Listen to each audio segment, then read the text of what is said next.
Hey there, tech enthusiasts, and welcome to another freshly brewed episode of Tech Brewed, the podcast where we spill the beans on the latest and greatest in the world of technology. I'm your host, Greg Doig, ready to guide you through a maze of pixels and processors with a casual chat and a pinch of wit. Today's episode is bubbling over with a few hot topics from the eye-popping advancements of DALL-E3 in the AI art scene to Nvidia's sleek new app that promises to transform your gaming experience. We'll also dive into the buzzing rumors around the 2024 MacBook Air. Will the M3 chips take a bite out of the competition? Plus, Windows 11's latest trick might just make your smartphone the new star of your video calls.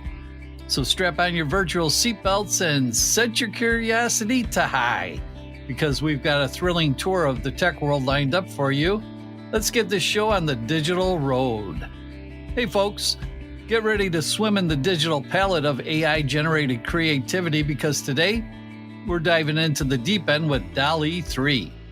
Now, if the names Salvador Dali and Pixar's Wall-E ring any bells, well, mash them up and you've got the inspiration behind DALL-E, the cutting-edge platform painting a whole new future for AI art. DALL-E3 is not just any bot, it's an artist's dream sidekick conjuring up imaginative images almost as fast as you can describe them. Yeah, you heard that right. From text to textual art.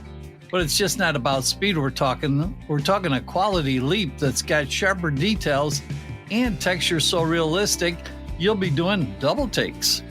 So what's in it for the creative pros and business leaders tuning in? Imagine replacing hours of sketching and prototyping with a few type prompts.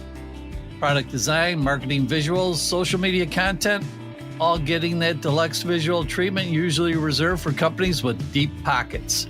Small business owners with DALL-E3 in your corner, you're playing in the big leagues now when it comes to visuals. Sure, the tech is impressive, smart's trained on a treasure trove of images, but as we marvel at AI's artistic chops, let's not forget the painter behind the curtain, the human touch. DALL-E3's emergence is the bell toll for industry-wide change, sure, but let's navigate that change with some good old human judgment. Because here's the kicker. While this tech paints outside the lines in the best ways, there's also the chance we might lean a tad too heavily on our AI Picasso. The balance? It's encouraging that synergy of human creativity and machine efficiency. The goal is revolution, not a substitution. The big picture? AI and art is not just knocking on the door, it's blown the door off its hinges. And as the techno waves keep rolling, it's up to us humans to keep the pulse on how AI will brush up against our future projects. So whether it's excitement, wariness, or a bit of both, one thing's for sure. The DALL-E3 conversation is one colorful debate we're just getting started on. Stay tuned as we sketch out the contours of this story and just, maybe, paint a new horizon in the art world with a little help from our artificial amigos. All right, folks, let's talk about Nvidia's latest move. They're shaking things up with a sleek new unified app that hopes to declutter your desktop and streamline your GPU settings. Gone are the days of juggling between the Nvidia control panel and GeForce Experience apps. Now it's all about to be simply named Nvidia App, currently in beta and available for you to take for a spin. This all-in-one dashboard doesn't just have a facelift, it brings together the nitty-gritty of driver updates, game settings, and even the Nvidia in-game overlay.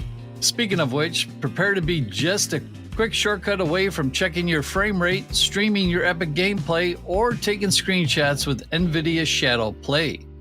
This sounds like a gamer's dream, but hold your RGB horses.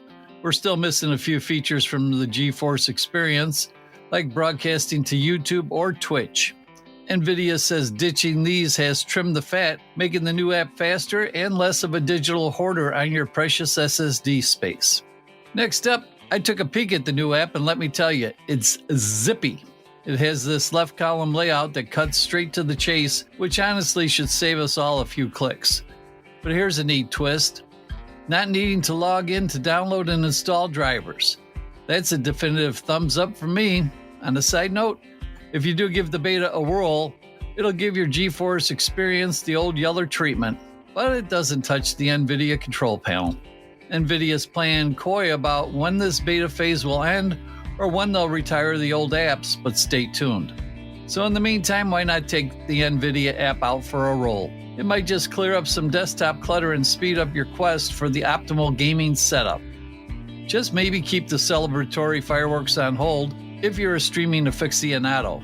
But hey, for a beta, Nvidia's certainly given us a glimpse of a more unified and user-friendly future, and I'm here for it. What about you? Okay, buckle up, Tech Brewed listeners, as we're about to soar into the high-altitude world of Apple's slimmest laptops. Yep, we're talking about the MacBook Air, rumored to be getting a revamp with some shiny M3 chips. If you're picturing your sleek laptop surfing on the bleeding edge of tech, you might not have to imagine for much longer. So the current buzz is that Apple's cooking up updates not just for one, but both sizes of the MacBook Air. The classic 13.6-inch and the more expensive 15.3-inch. And let's be clear, the design is probably staying put. Picture that flat MacBook Pro style aesthetic from last year still in play, and all those colors, silver, space gray, starlight, and maybe some new hues to tickle your fancy. We'll see. But the star of the show, the M3 chip. It's like cramming a tiny yet blistering powerful tech wizard into that slim chassis. We've heard that it might be based on Apple's next-gen 3-nanometer process. Translation? More performance, less power guzzling, and for us, a slew of geek-out-worthy features. Think 25 billion transistors, that's 5 billion more than M2, and that equates to about a 17 to 21% uptick in CPU grunt work and around a 15% boost in GPU prowess. For you gamers and creative pros out there, the M3's got some new tricks up its sleeve with support for ray tracing and mesh shading, although we might be waiting a hot minute for Mac games to catch up. Plus, there's a tasty little addition of a new media engine that plays nice with AVI, the codec that's like a secret sauce for streaming high-quality 4K and 8K videos without chowing down your bandwidth. And let's not forget potential Wi-Fi 6E support, because who doesn't want faster internet and a possible bump in battery life thanks to that efficient M3 magic? Upgrade worthy? If you're clutching an M2 MacBook Air, maybe not. But if you're rocking an older Intel model, it's like jumping from a bygone biplane to a supersonic jet. For the M1 folks, there's enough here to at least warrant a glance. So when's this expected to drop? Well, there's an Apple event coming up on March 14th, and it's March 2nd as of the date of this recording. So you can bet your last gigabyte we're keeping an ear to the ground for that official announcement of what is going to be released when that day comes. So as always, MacBook lovers, keep it right here as we keep our sights set on the future of portable computing with Apple's MacBook Air. In a blurring of lines between your PC and your smartphone, Microsoft is brewing up some integration magic that's about to level up your webcam game on Windows 11. Say goodbye to grainy video calls because, with the latest feature rolling out in preview, you'll soon be able to harness the high-resolution camera of your smartphone as a native webcam for your computer. And yes, it's as cool as it sounds. The setup is a breeze. All it takes is a trip to the Windows 11 Settings app, paired neatly with the link to the Windows app on your Android device. Once you make that digital handshake, a new connected camera feature pops up, offering you a sleek interface to switch up cameras and toggle on HD effects. Whether it's getting that perfect angle with your phone's rear camera or a quick flip to the front-facing lens for a selfie moment, Microsoft ensures high-quality mobile camera goodness can now be at the core of your Windows experience. The impact of this new feature is pretty significant, especially when considering the current state of remote work. With more folks patching in from home or on the go, having crisp, clear video isn't just about vanity, it's about clear communication. And for those creative souls out there, this integration means giving your content creation a significant bump in quality without splurging on expensive webcam hardware. Now, while this feature is still stretching its legs in preview, the expectations are high, and the rollout is set to spread widely across Windows 11 systems in the coming months. This new edition underscores Microsoft's commitment to a seamless blend between your digital devices, and frankly, we're here for these kinds of connections that make our tech lives a little bit more streamlined and a whole lot sharper. Well, that's a wrap on another episode of Tech Brewed. I'm your host, Greg Doig, and it's been a pleasure sharing the latest tech news and insights with you. If you enjoyed the show today, don't forget to subscribe to our podcast wherever you're tuning in. Share it with your friends or anyone who has a thirst for technology. This helps support the show and helps more curious minds like yours get the latest tech news and product reviews. So as always, stay curious, stay techie, and stay tuned in to Tech Brewed.